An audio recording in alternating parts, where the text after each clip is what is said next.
guys. So, it's day one of online schooling. This is Bella. Welcome to my living room. So, if you're watching this, that's because you felt that you wanted a little more help on getting this done, because you do have this in Google Classroom. If you don't feel like hearing me read it to you and give you suggestions on how to answer these questions, you don't have to watch. Okay? You can just answer these questions in Google Classroom. All right, but if you want the help, that's what I'm here for. So let's get started. We're reviewing. I don't know how laggy this is going to be for you. All right, but we're reviewing the cause of the Great Depression because it's been almost a week. So I'm going to tell you. All right, it was Herbert Hoover and Al Smith that were running for president. Okay, we're going to read about their backgrounds and the issues in here. All right, so the long bull market. Read along with me. In the 1928 presidential election, Herbert Hoover ran as the Republican nominee. The Democrats nominated Alfred E. Smith as a Catholic. Many Protestants feared the Catholic Church would rule the White House if he was elected. Now, we've already gone over this. This should sound familiar. Hoover and the Republicans also took credit for the prosperity of the 1920s. As a result, Hoover won. So prosperity means like good times. Spock, live long and prosper. I know you guys don't watch that, but prosperity means good times. Lots of people have lots of money. After the election, stock prices continued to increase. The stock market was a system of buying and selling shares of companies. The late 1920s saw a bull market, or a long period of rising stock prices. Many investors began buying stocks on margin.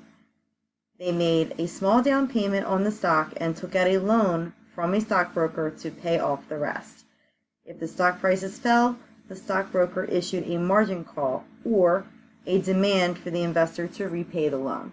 So that's what we were talking about in class with that glorious picture I drew for you of how people went to the bank to borrow money, and then they spent that money, and then when they didn't make the money they thought they were going to make, they were supposed to pay them back, and then they couldn't. All right, so now we're in the last paragraph. Before the late 1920s, the prices that investors paid for stocks had to do with the company's profits. This was no longer true by the late 1920s. Many buyers hoped to make a quick profit and practice speculation. They were betting that the stock market would continue to climb. Okay, so our question. All right, read the third paragraph again. Make an inference about 1920 stock prices compared with their actual values.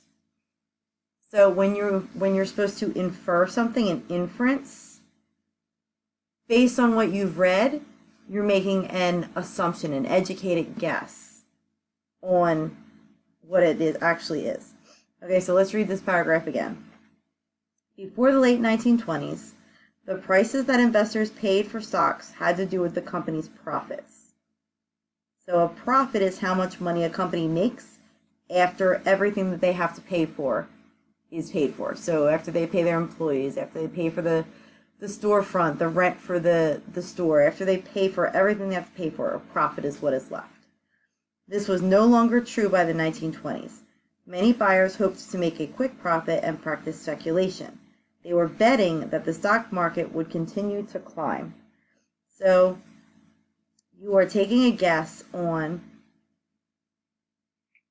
the prices that they're paying now based on what they hoped was going to happen. Okay, so what were they hoping was going to happen?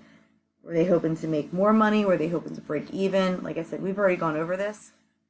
Okay, if you get stuck, make a comment in the assignment, but if not, pause the video now and go in Google Classroom and write your answer, or if you want to jot it down on a piece of paper and then do it all at the end, that works too. And you're back.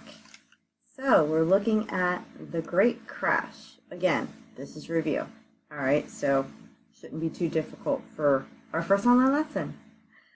All right, the Great Crash. So we're looking for causes and effects of the bank closures. So So we're looking to list 2 causes of bank closures, then list 2 effects of bank closures. By mid-1929, the stock market was running out of new customers. Professional investors began selling off their holdings. Prices decreased. Other investors sold their shares to pay the interest on the loans from brokers. Prices fell farther. On October 29, 1929, which became known as Black Tuesday, stock prices took their steepest dive. The crash was not a major cause of the Great Depression, but it undermined the economy. So I just want to point out that's kind of like a controversial thing. Like, you could Google what caused the Great Depression. Some people say the stock market crash.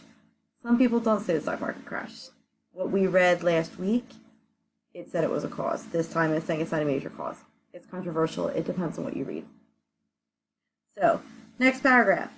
Many banks had lent money to stock speculators. They had also invested depositors' money into the stock market. When prices fell, many banks lost money on their investments, and speculators could not repay their loans. The banks had to cut back on the number of loans they made. As a result, people could not borrow as much money as they once did. This helped send the economy into a recession. So again, this goes with that picture I drew you last week. It showed everyone going to the banks, borrowing money, losing their money, trying to sell their stocks to pay back the bank, not having enough, and then the banks having to close. Okay, so third paragraph. Many banks were forced to close. People who had deposits in these banks lost all their savings. Some Americans began bank runs. This takes place when many people withdraw money at the same time out of fear that the banks will close. This caused many more banks to collapse. So you're looking for causes, things that caused the banks to close, things that happened because the banks closed. I will give you a hint. You're going to find causes in this paragraph. My pen's not working. Causes in this paragraph. And then effects will be in this paragraph. Alright, so you can see that. Causes in this one. And effects in this one. So if you want to pause this and look it over, write it down, whatever you want to do, go ahead and answer this question, and then we'll move on. The roots of the Great Depression. So we're looking for the main idea. This is easy peasy, right? The Great Depression had several causes. One was overproduction. Most Americans did not have enough money to buy all the goods that were made. During the 1920s, many Americans bought high-cost items on the installation plan. This allowed people to pay for items in monthly installments. Many people had to reduce their purchases in order to pay their debts. When sales slowed, manufacturers cut production and laid off employees. This effect rippled through the economy. So installment plans, think of layaway, only the difference is within these installment plans, it was more like a credit card. You took the product and then you had to pay for it monthly, whereas layaway, you don't get it until you've paid it off. So installment plans, people were borrowing money to buy things and use them, and they still had to pay that money back. Kind of like how we operate nowadays, but back then it was a new idea. Americans were also not selling many goods to foreign countries. We talked about the Hawley-Smoot tariff last week. In 1930, Congress passed the Hawley-Smoot tariff. It raised the tax on many imports. Foreign countries then raised their tariffs against American goods, which caused fewer American products to be sold. So it's kind of like, oh, you're going to make our stuff expensive, we're going to make your stuff expensive. And then nobody's buying each other's stuff. The Federal Reserve had kept interest rates low in the 1920s, encouraging banks to make risky loans. Low rates also misled many business leaders into thinking that the economy was still growing. They borrowed more money to expand production. This led to overproduction when sales were actually decreasing. When the Depression hit, companies had to lay off workers to cut costs.